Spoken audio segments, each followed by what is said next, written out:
So first of all, create a composition.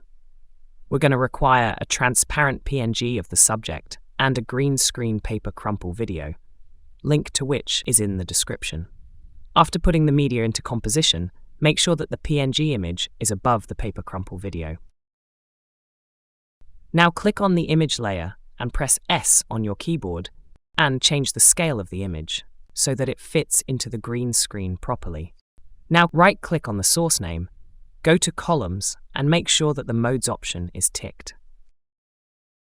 After that, select the paper crumple video and change No Track Matte to Alpha Matte.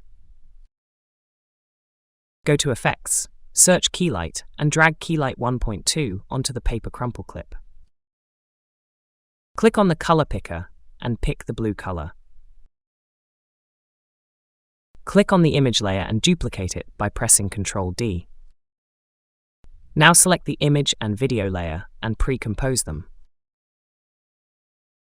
Duplicate this newly made pre-composed layer by pressing Ctrl D and drag the image layer all the way down and change No Track Matte to Alpha Matte.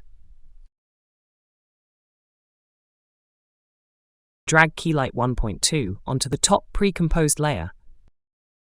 Pick the green color with the help of Color Picker and make sure that the eyeball switch for the image is on. And there you have it, the paper crumple effect.